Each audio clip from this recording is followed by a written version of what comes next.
जोहार गे सनाम को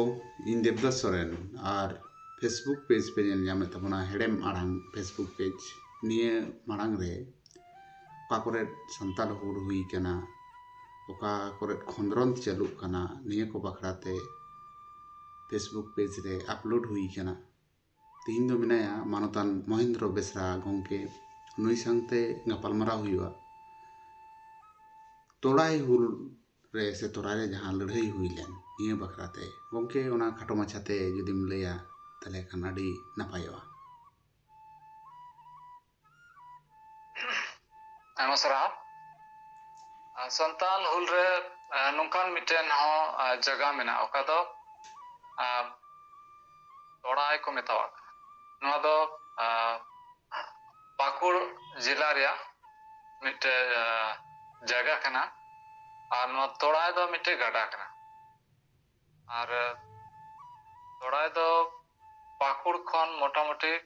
10-15 किलोमीटर संगीन रे मेना और नोआ ओका लड़ाई हुईन पासे 16-17 जुलाई 1855 ऑक्टे नोआ पासे हुई लेना अंतर तीरा महेशपुर लड़ाई हुई लेना ओना तो 15 जुलाई ताहे कना और बरहमपुर खोज कोई उन्हें कोई मजिस्ट्रेट था मिस्टर टुगुड उन्हें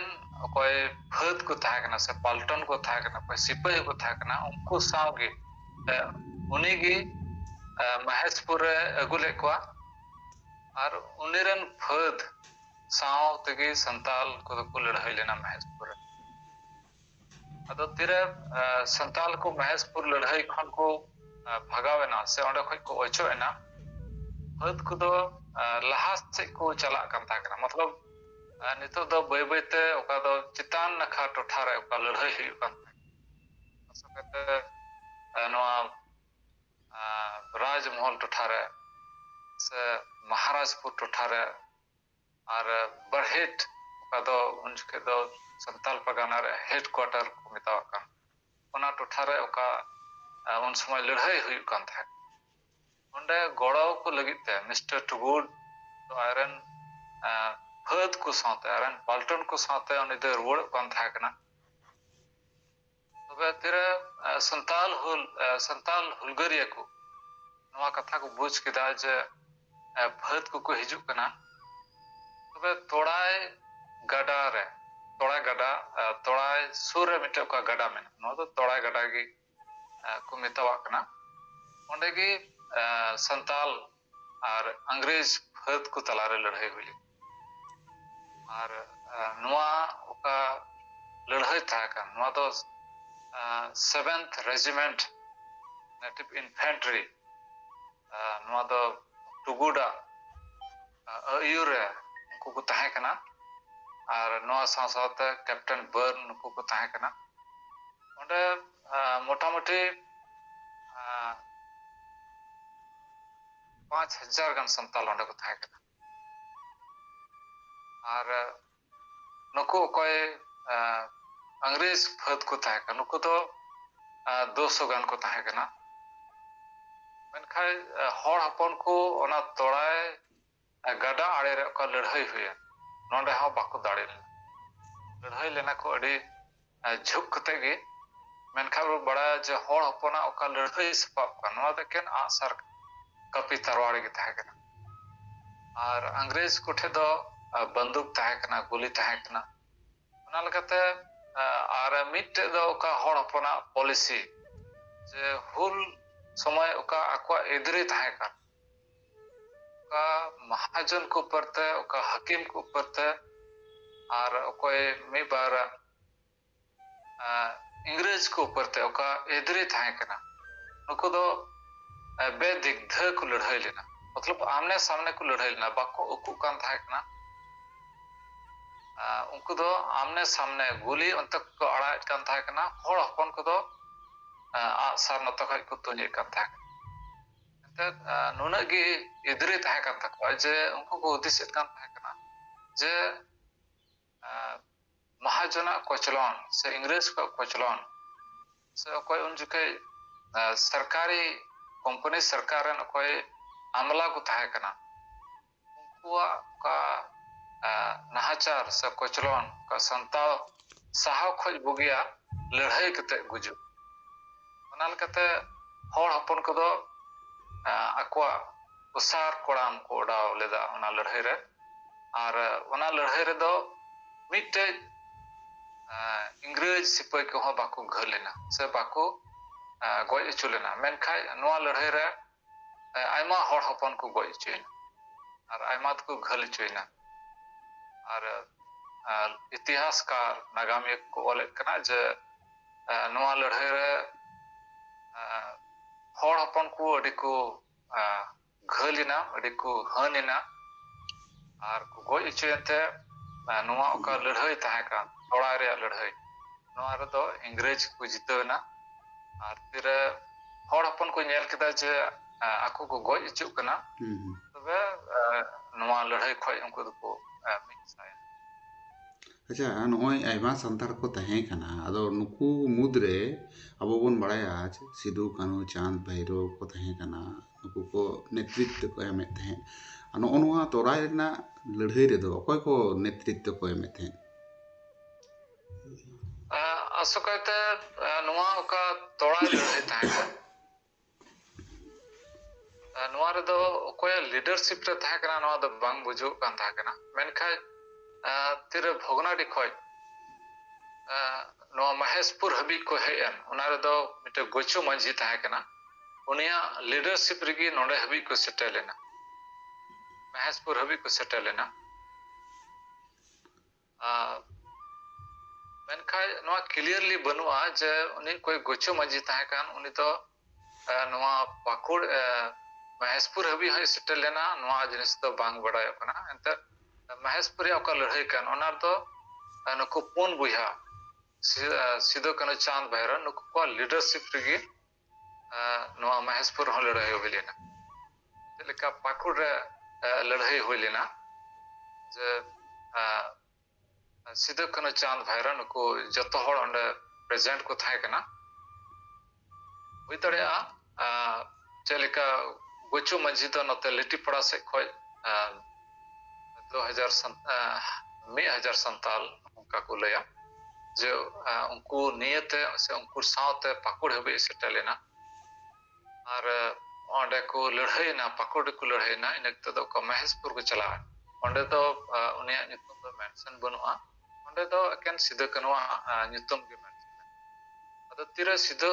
कन्हू और भैरो नुकु को घल चेना महेशपुर लड़ाई रे नुकु को तो भोगनाडी को अगु रोड के को बाद बाकी तना हुलगरिया को था कना नुको अपन अपिन हांते नते को रोड ना आसो कहते कोई अल नोआ महेशपुर टोठारे कोई हुलगरिया को आसो कहते नोआ को बुझो लेदा उनको नोआ लड़हर को सेलेलन उनको हांते नते को आतो से रोड ना मेनखाय तोड़ा रे ओका लड़ाई हुया नुकु कोई दल को ताहे का नुकु तो ओका से खोज कहे जना नोआ बांग बुझो तीगो कना निथबिया जो कोई महेशपुर को हेलन लड़ाई उनको को ताहे कना से ओका से खोज नुकु को बुझो लेते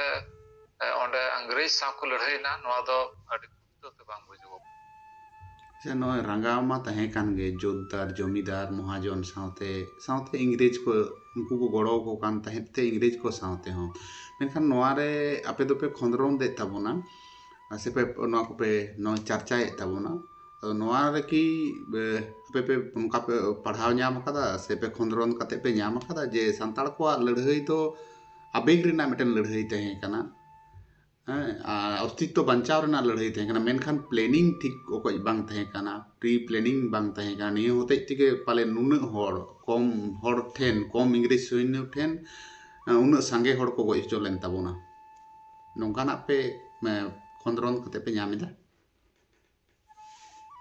असल कथा दो तिरे हुल रिया कथा रकाब लेना जे नितो दो खटी गिबन हुला जुदी अबो बच्चा बन लगे अबो वार बन लगे अबो मुश्किल जुदी जहाय बाको नेले कन खाय तबे दो मुचित रे ओका उपाय कन ओना दो हुल गे मतलब लड़ाई ᱟᱨ ᱱᱚᱣᱟ ᱞᱟᱹᱲᱦᱟᱹᱭ ᱫᱚ ᱡᱤᱣᱤ ᱟᱞᱟᱭ ᱦᱚᱸ ᱠᱟᱱᱟ ᱟᱨ ᱡᱤᱣᱤ ᱦᱟᱛᱟᱣ ᱨᱮᱭᱟᱜ ᱦᱚᱸ ᱠᱟᱱᱟ ᱟᱥᱚᱞ ᱦᱩᱞ ᱨᱮᱭᱟᱜ ᱢᱟᱱᱮ ᱜᱮ ᱚᱱᱟ ᱠᱟᱱᱟ ᱡᱮ ᱱᱚᱣᱟ ᱫᱚ ᱢᱤᱫᱴᱮᱡ ᱟᱹᱰᱤ ᱥᱟᱫᱷᱟᱨᱚᱱ ᱠᱷᱟᱹᱞᱤ ᱵᱚᱱ ᱢᱮᱱᱟ ᱵᱤᱫᱨᱳᱦᱚ ᱥᱮ ᱞᱟᱹᱲᱦᱟᱹᱭ ᱚᱱᱟ ᱠᱟᱛᱷᱟ ᱫᱚ ᱵᱟᱝ ᱠᱟᱱᱟ ᱱᱚᱣᱟ ᱨᱮᱫᱚ ᱠᱟᱱᱟ ᱮᱠᱫᱚᱢ ᱜᱚᱡ ᱩᱛᱟᱹᱨ ᱪᱟᱦᱮ ᱚᱱᱟ ᱨᱮᱫᱚ ᱤᱧᱟᱹᱜ ᱡᱤᱣᱤ ᱪᱟᱞᱟᱜ ᱪᱟᱦᱮ ᱫᱚ ᱤᱧ ᱡᱤᱣᱤᱧ ᱦᱟᱛᱟᱣ ᱱᱚᱣᱟ ᱢᱤᱫᱴᱮᱡ ᱦᱚᱲᱟᱜ ᱢᱚᱱᱮᱨᱮ ᱛᱟᱦᱮᱸ ᱠᱟᱱᱟ ᱫᱚᱥᱟᱨ ᱫᱚ ᱛᱟᱦᱮᱸ ᱠᱟᱱᱟ ᱚᱠᱟ ᱯᱞᱟनिᱝ ᱫᱚ जैसे ओका दो लड़ाई रे मिटे प्लानिंग बो मेनावा से नीति मिटे बो मेतावा जतो लड़ाई रे के मिटे रूल ताहेना और ठे दो ना रूल बांग ताहे कना लड़ाई मतलब लड़ाई सामने रे दुश्मन मेनाया हम दो सामने के चला में और ओना तेगी अंग्रेज तो नवा दो लड़ाई बाको मेतावा कना असल रे होड़ हपन अंग्रेज के साथ ओका को लड़ाई अंग्रेज दो नवा लड़ाई नवा इते बाको मेतावा कना एंते लड़ाई रे मिटे अनअरी मिना और दो लड़ाई का लड़ाई हुई ओना दो आम हो बंचा में मेनखाय ओके आमरा दुश्मन कना उनी हो गजे में नवा मिटे लड़ाई रे मिटे अनअरी कना मेनखाय होड़ हपन को ठे नवा अन दो बांग ताहे कना अनअरी नवा दो बांग ताहे कन तो उनको दो मिट सीधा ताहे कना लड़ाई रे गुजु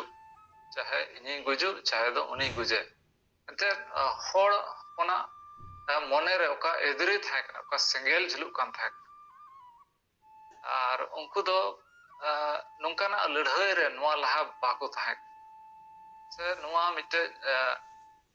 उनको को प्लान को बनाओ जे अबो बन बंचा आर उनको दो बन गोय को नोंकाना हो जहान प्लान दो बांग उनको मी सीधा टारगेट थाहे कना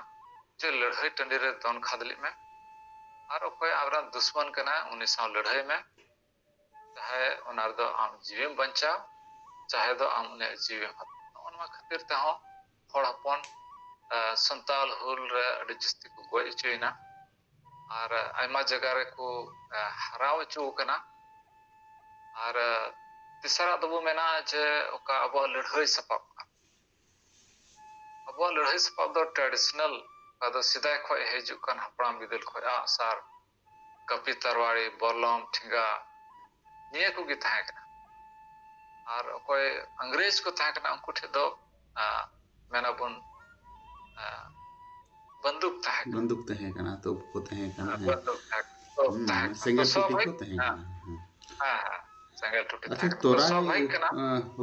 ओना तोराई रेना जहां हुल कना से ओंडे लड़ाई हुई लेन दो आदो ओंडे गे मुचुत बड़ाइना से ओना ताइनम हो आरो ओना रेना जहां को जहां को बंचाव सारे एन तबोना नुकु आरो को संगठित कते आरो को लड़ाई लेदा नोंकाना जहाना पे खंद्रन कते पे ᱧᱟᱢ लड़ाई तो ओंडे दो बांग चबा लेना बिस्कम लड़ाई तो चितान से आनते आरो रका चलाना एटा टोठारा ओकोय चेलेका संगठन उनका को बनाव दिए कना मिमित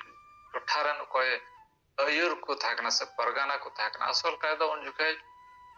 संताल हुल रे दो मंझी और परगाना नुकु गी लीडर लिका को थाकना मिमित टोठारे महसपुर टोठारे मिते परगाना मेना खा तबे उनी अंडर तिना मंझी अतो को मेना ओना अतरन तिना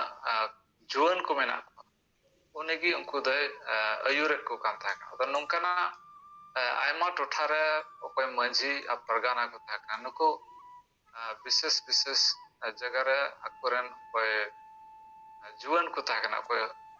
कोड़ा को था नुको लड़हेर को अयुरेट को कान था मेनखाय लीडरशिप नवा दो था कान गया असोकते ओकोय तो सीधे कनो ओतेते मिमिट टोठारे को पुल चलन नुका दो एहब रे थाहे कान गया मेनखे तायम से दो आदम लीडर को दो पसे लड़ाई करे को गोय चेंते आको तेवा नुका ना लड़ाई दको लीड कदा अडी अडी सरहाव गंके निये बखराते नवा को बाबूते आरो ताइनम दाराम आम ठेन खन गड़ो सपोहर आशा हुयु कना मा एनखान तेहिं दो जोहार गे जोहार आयमा सरा